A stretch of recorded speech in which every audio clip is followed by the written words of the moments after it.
राधे राधे भक्तों, जय श्री कृष्ण, जय श्री राधे भक्तों। आज मैं आपको वैशाख मास का 26वां अध्याय सुनाऊंगी।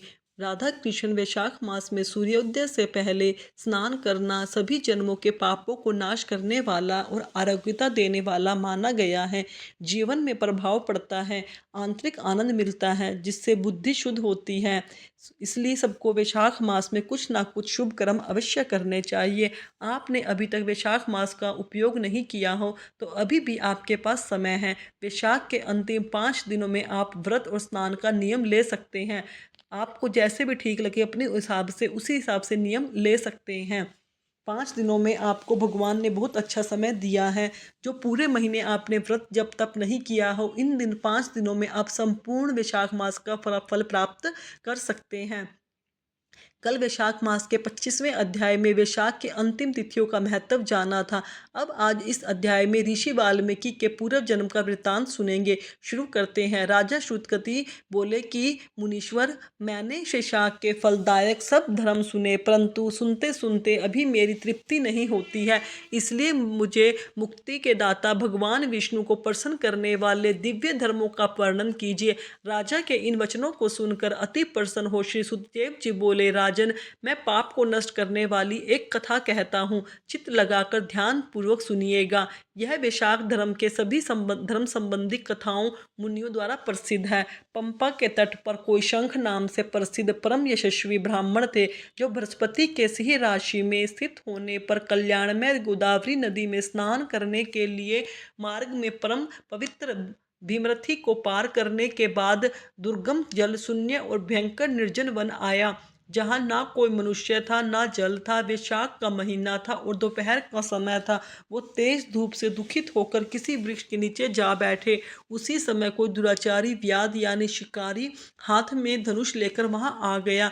उसने ब्राह्मण को देखकर बांध लिया। उसने सूर्य के समान चमकते हुए कुंडल, जूते, छत्र, रुद्राक्ष की माला, कमंडल सब छीन लिए, फिर उनको छोड़ दिया। तब वो ब्राह्मण उस दुष्ट से छूटकर नंगे पांव धूप से जलती हुई रेत में चलने लगा। पांव जलने से वो बहुत व्याकुल होकर बैठकर हाय हाय करने लगा, जिसको सुनकर वो व्याघ्र शीघ्र ही उनके पास आया और मुनि को दुखी और व्याकुल देखकर उसके हृदय में कुछ दया उत्पन्न हो गई और वो सोचने लगा कि इनके नए जूते तो मैंने ले ही लिए हैं। इसलिए उसने उन ब्राह्मण को अपने पुरानी जूतियां दे दी। उन जूतों को लेकर ब्राह्मण अत्यंत सुखी हो व्याध को आशीर्वाद देने लगा कि तुम सुखी हो, तूने वैशाख में यह दान किया है, इससे तेरा सौभाग्य उदय होगा, जिसके प्रभाव से भगवान विष्णु भी प्रसन्न हो जाते हैं। ब्राह्मण की ऐसी बात सुनकर व्याध अत्यंत विस्मित हो ब्राह्मण से बोला, हे महाराज, मैंने आपकी वस्तु लेकर पुरानी दी है, भले ही इसमें मेरा क्या पुण्य है। ब्राह्मण, वैशाख धर्म क्या है और हरि कौन है, यह सब आप मुझसे कहिए। व्याध के ऐसे वचन सुनकर मुनि शंख प्रसन्न हुए और वैशाख की प्रशंसा करने लगे। सब धर्मों का फल तो जन्मांतर पे मिलता है, जन्मांतर मतलब मरने के बाद मिलता है दूसरे जन्म में, पर वैशाख में इस पापाचारी दुरात्मा बुद्धि व्याध ने जो दान दिया उसका फल उसे तत्काल ही सद्बुद्धि मिल गई।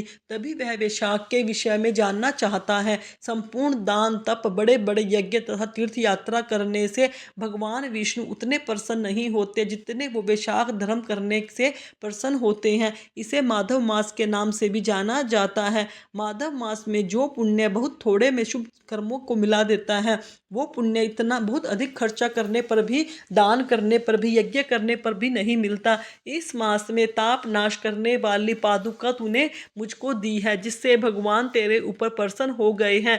अब तुझे कल्याण की प्राप्ति हो। जब मुनीश्वर ऐसा कह रहे थे, उसी समय मृत्यु द्वारा प्रेरित बड़ा बलशाली सिंह व्याध का वध करने के लिए अत्यंत क्रोध करके दौड़ता हुआ आया और बीच में सिंह ने देवयोग से देवकलिप एक हाथी को देखा और पहले उसको मारने का यत्न करने लगा। उस वन में दोनों सिंह और हाथियों का बड़ा भारी संग्राम हुआ। दोनों थककर गिर पड़े और दोनों एक दूसरे को देखते पड़ रहे थे।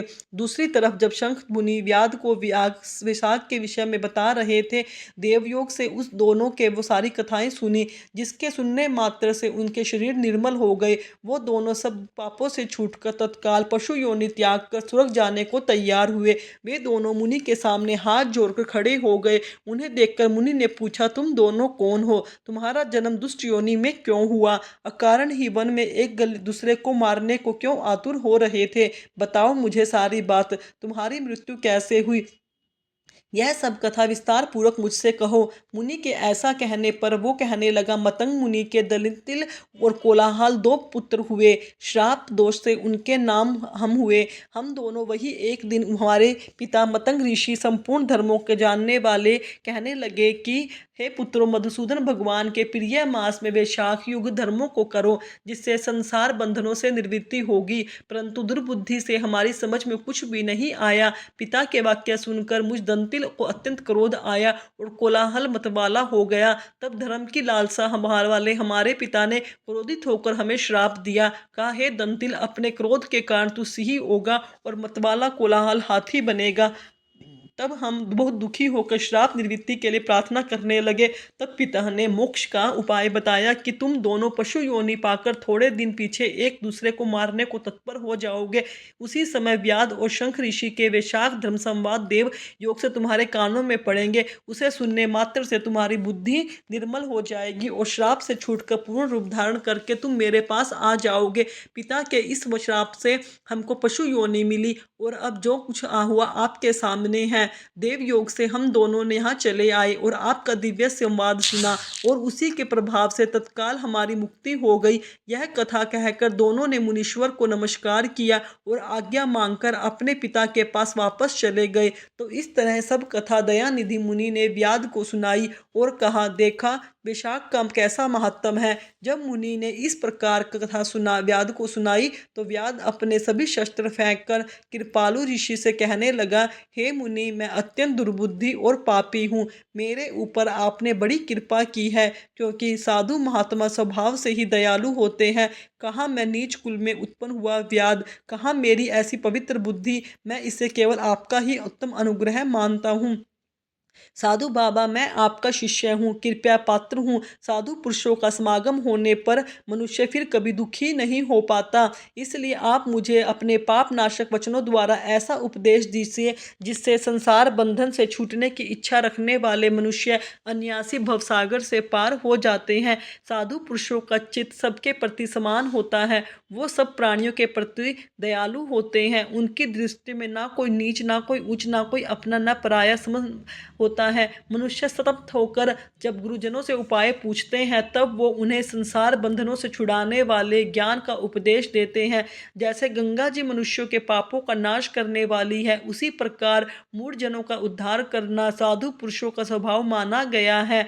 यह व्याध, यह वचन सुनकर ऋषि शंख ने कहा, व्याध, यदि तुम कल्याण चाहते हो तो वैशाख मास में भगवान विष्णु को प्रसन्न करने और संसार समुद्र से पार करने वाले जो दिव्य धर्म बताए गए हैं उनका पालन करो। फिर ऋषि पुनः बोले, हे व्याध, यहाँ धूप बहुत सता रही है, ना यहाँ छाया है ना पानी है। कहीं दूसरी जगह छाया की जगह में चलकर जल पीकर स्वच्छित होकर तेरे सामने विष्णु भगवान के माधव मास का महात्म कहूँगा, जो आप पाप नाशक है उसका वर्णन करूँगा। मुनि की यह बात सुनकर व्याध वहाँ से थोड़ी दूर पर एक निर्मल सरोवर पर उनको ले आया, जहाँ पर जल के जीव बंगुला, राजहंस आदि सरोवर में शोभा दे रहे थे तथा कुमुदनी, कोकनाद आदि अनेक प्रकार के कमल शोभायमान हो रहे थे। भंवरे गुंजन कर रहे थे, पशु पर कलरव कर रहे थे। किनारे पर बांस के वृक्ष तथा बड़ा कदम्ब, इमली तथा सुगंधित वृक्ष आदि चारों ओर सुशोभित हो रहे थे। वन के हाथी, हिरण, शुकर आदि, सिंह, सुअर, गज, गाय, खच्चर आदि आजादी से घूम रहे थे। बंदर, लंगूर आदि छलांगे लगा रहे थे। प्रचंड पवन के वेग से वृक्ष झुक रहे थे। मुनि ने उस रमिक सरोवर में जाकर स्नान किया और वस्त्र धारण कर नित्य कर्म पूजन आदि किया। फिर देव पूजा करने के बाद व्याध के लाए हुए स्वादिष्ट केंद्र के फल खाए। मुनि शंख जब खा पीकर सुखपूर्वक विराजित हो गए, उस समय व्याध ने हाथ जोड़कर कहा, हे मुनि, किस कर्म से मेरा तपोमय व्याध कुल में जन्म हुआ? किससे ऐसी दुष्बुद्धि तथा महात्मा की संगति प्राप्त हुई? हे प्रभु, यदि आप ठीक समझे तो मुझे कुछ पूछना है, या अन्य जो बातें मेरे जानने योग्य हैं वो सब मुझसे कहिए। वैशाख मास महात्म अध्याय 26 संपूर्ण। कल के अध्याय में आगे की कथा का श्रवण करेंगे। ब्राह्मण ने व्याध के प्रश्नों का क्या उत्तर दिया, यह सब हम कल के अध्याय में आपको बताएंगे। इसलिए प्रियतम भक्तों, आपको कुछ ना कुछ दान पुण्य अवश्य करते रहना चाहिए। माधव मास ऐसा ही मास नहीं है जिसे हम व्यर्थ गंवाने दे सकें। जीवन क्षण भंगुर है, जीवन हमारा समाप्त